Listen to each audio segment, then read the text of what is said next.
Hello and welcome. So apologies to all the retro heads out there. I will be getting on with some retro stuff soon.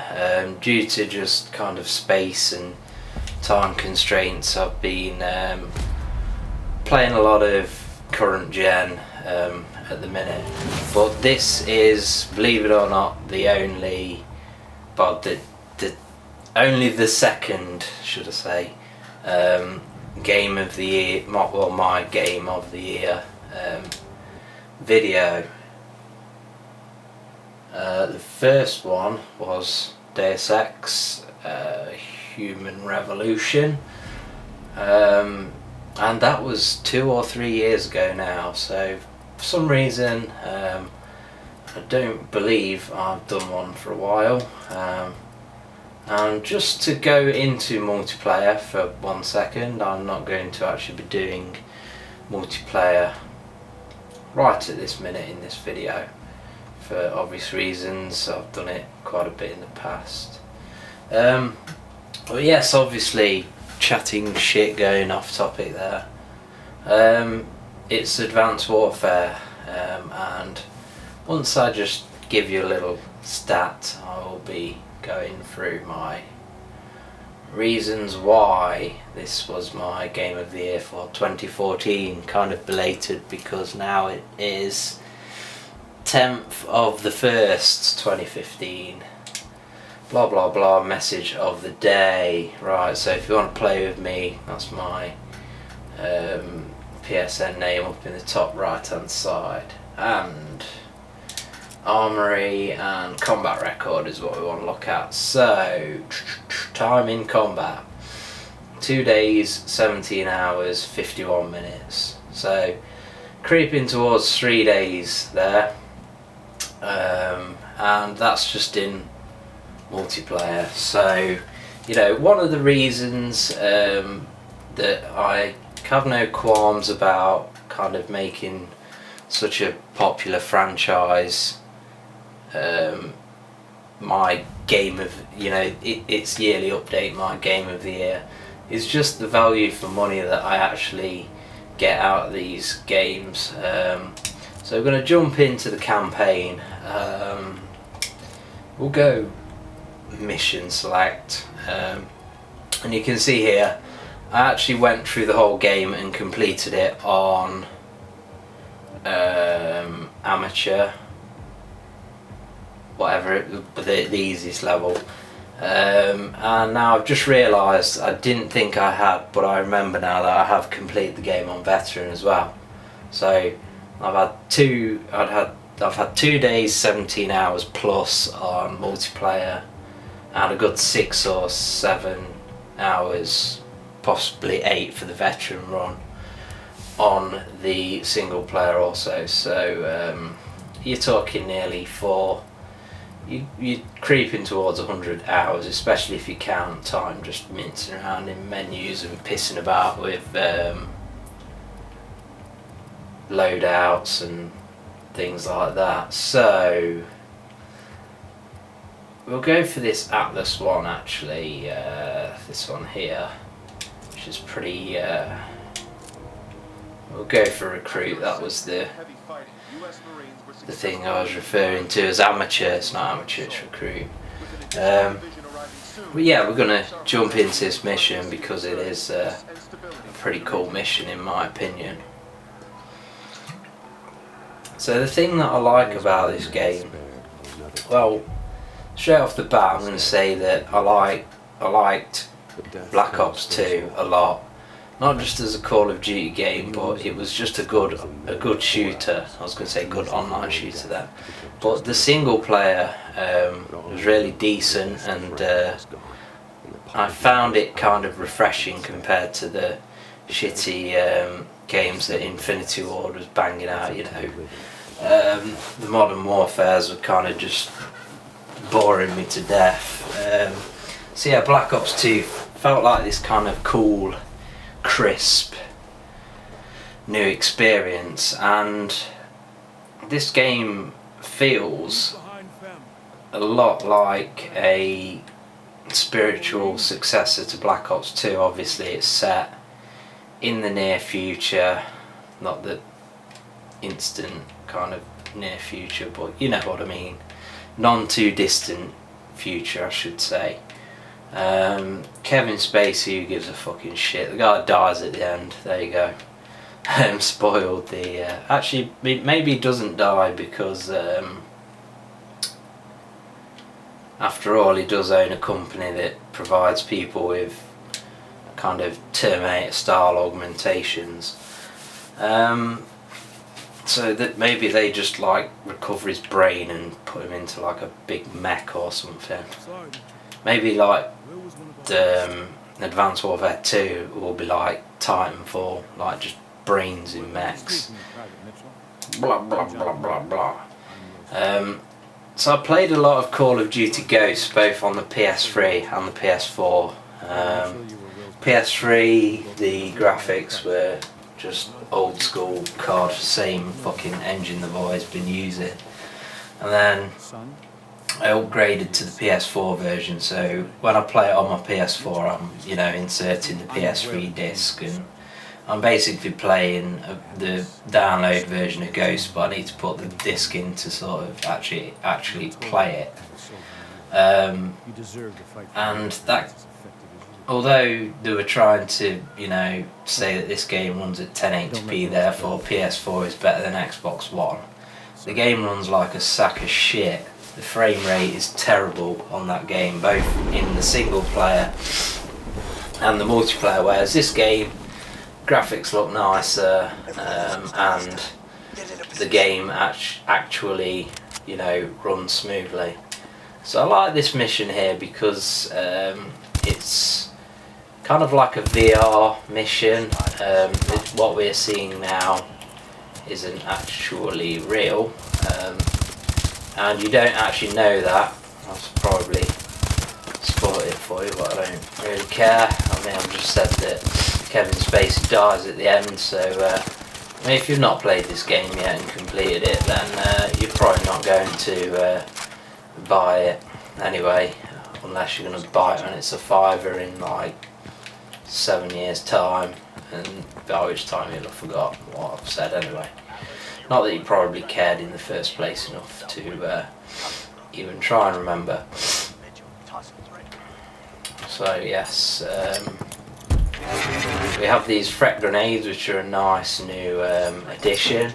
So you throw them and then it highlights all the enemies, and like in Black Ops 2 you can shoot through doors and shit, and also ghosts, but not to as much of an extent. We also have these mute charges, which basically silence everything, so you can burst into a room, shoot everybody. Oh, shut the president. Shitty shitty bang bang. So we shall try that again. We plant the mute charge and then go in the room. We don't shoot the president, we shoot the soldier. And job's a good un. Shoot him as well. Mr. President, can I fuck your dick?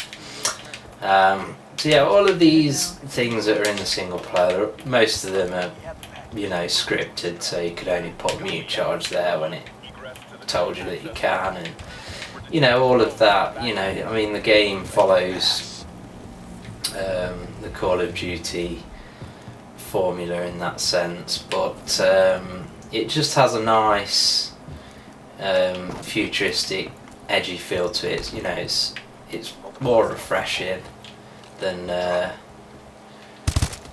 likes of Ghost, which was just straight on original Call of Duty Modern Warfare style, with like a dog in it that just, what the fuck. This game's got lasers in it. What's better, a dog or a fucking laser?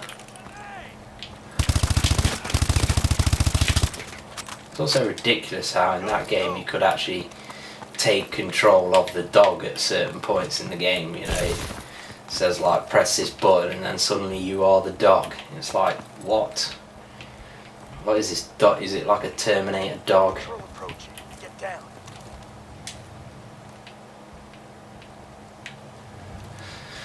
Yeah, like Black Ops 2, the game, as we can see here, kind of has this blue tint to it, which makes it edgy and futuristic, of course.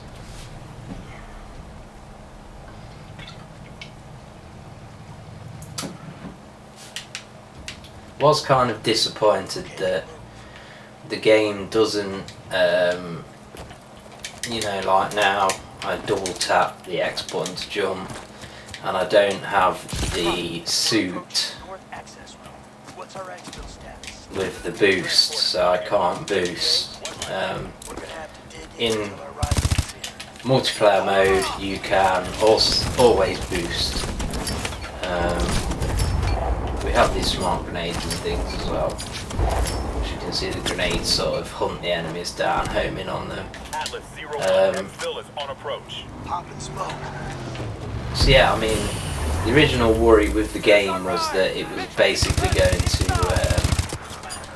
try and copy Titanfall. And before I played this game, I hadn't played Titanfall.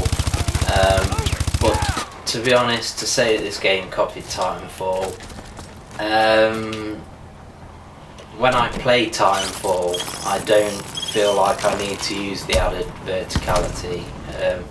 It's there, and I think in that game it's more of an actual gimmick than the verticality, as they like to call it, is in this game. No excuse for equipment. Find it very slick in multiplayer and very useful. Use it. And you know, you really feel skillful when you're boosting round and doing your little kind of, you know, dodging fire, getting like headshots and shit. It feels really satisfying. Well, keep working. This is a great. As you can see, the graphics on this game look nice, as I've said before. Jump in. I'll give you the tour.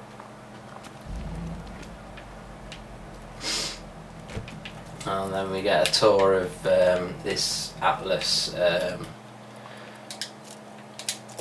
kind of headquarters, I guess you'd call it. So we're going to jump out there because it's just on rails, boring shit from there. And I'm going to select some different shit. Have this mission. Where's my bloody selector? There we go. Have this mission here. Which I believe is the stealth one. Again, we'll go recruit. You've got questions. It's time for some answers. Until now, we've stayed in the shadows, watching, waiting. The story. A U.S.-led multinational unit, codename Sentinel. It makes sense, but Investigate the KVA attacks and prevent anything like that from ever happening again. to be honest, the game doesn't really need much of a story because, you know, like I say, there are elements. It feels very refreshing, so you don't really tend to pay too much attention to the story. So here we have another mission where we don't have long. Good to have you back in the fold. Wish you were under better service. We'll be up against our old teammates. People we trained with. Blah blah blah. Fought with. Blah blah blah. Well, get your pussy out and give them a piece. But I need you to move past that. This is bigger than any of us. The game would look awesome if it had some extra anti-aliasing on it, I must say though. There are moments where it looks very nice. The game almost looks like a Team, cutscene. green light for Operation Lone Wolf. Thanks to intel from Mitchell, we know that Irons will be traveling to his private estate for a high-level meeting. And then kind of this illusion will be spoiled by a jagged edge. Irons is priority #1. We infiltrate his home Very and we gather smooth, intel on his next move. responsive controls as you'd expect. And here we skip into the actual mission. Knox, how's it going? Fortunately, it does fall into that trap that Call of Duty games seem to like falling into, of not really actually having a great deal of actual first-person shooter action. There's a lot of on rails, a lot of press this button to do this, a lot of scripted events and shit. So would like to see just more straight up. I mean, I'd buy a first person shooter to shoot things, not like drive a fucking underwater fucking jet ski or anything like that. So I don't know why they keep kind of trying to sort of ram these scripted events and stuff like that down our necks. I don't like it. Let me know what you think about these pointless fucking little interventions. Not really interventions, are they? Into something or others. Into annoying the shit out of me parts. Yeah. Right, so yes, here we have this game, this level, this mission, should I say, and you have this grapple, which would be a pretty cool thing to have in multiplayer, but you don't have it in multiplayer. And thank you very much, Mr. AI, for pushing me off the fucking ledge, prick. So this is what thousands Right, of so I'll track down wait here for a bit, You need to be there when you meet with his contact. and eventually it will let us grapple. If these pair of pricks have done it. Target tracking. All right. Now tag it, asset. Blah blah blah blah blah. Optics check out. Syncing your HUD to the drone network. You can track anybody within 500 meters. Great. All right, Ninja. Get to the security center and patch me into their system. Well, I was gonna do that, but you've been making me fucking stand there and shit. So yeah, in this level, it's all stealth and all that shit. A couple of dudes will go in here, will they? And then we can use that grapple thing to actually do a kind of stealth attack. We can also whistle. This game thinks it's Assassin's Creed. And that's him dealt with. So whilst I wouldn't recommend buying this game for full price just for the single player, it's not the longest game, and you know, if you play it on the easiest difficulty, you're talking probably 6 hours, you know, the usual sort of Call of Duty length of campaign. But if you do like playing Call of Duty online, and you've liked it in the past, maybe you missed out on Ghosts because you didn't hear anything good about the game, you heard nothing but bad things. Can I smash through there? No. Yeah, maybe you should play this game. I'd recommend playing this game, for example, if you haven't played a game since Modern Warfare 3, or maybe you just missed out on Ghosts. This game, I'd say if you liked Black Ops 2, then you'll love this game. It's very much in a similar sort of mould. I'd say it is just a shame that you can't use the boost jump in every mission in the single player. Just kind of feel a bit shit in that sense. So we plant something or others. What are we looking for? Oops. We also have them powers that we can enter like a focus mode, which slows down time. Right, so what are we doing here? Plant. I'm supposed to be planting something. Oh, there we go. Oh, no. Oh, suddenly it's just allowed me to do that by just pressing the button. Here we go, in hack the server and all that stealthy kind of shit. And of course we have the old futuristic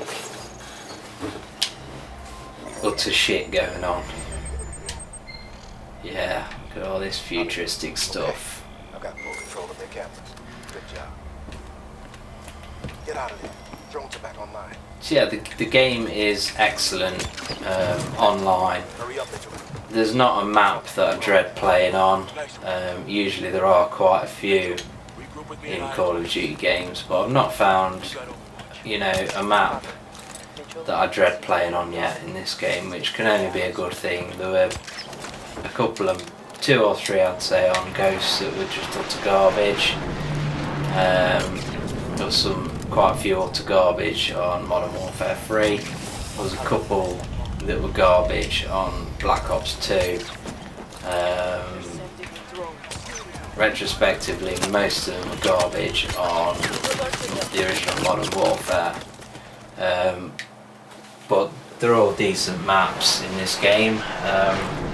I don't know whether that's because of the ability to boost jump, or whether it's just better level design, but the game is just seems a lot more fun to play multiplayer. So overall, I just wanted to do a video, you know, just saying that, you know, this is probably the game that I played the most in 2014, even though it was released towards the end of the year. And I basically did a video on the single player because I've not done one yet. Like I say, the multiplayer is excellent, and I've, you know, done videos on that. So if you have a look at my channel, you'll find quite a few Advanced Warfare videos. So overall, my favourite game of 2014. Controversial choice, but thoroughly recommended by me.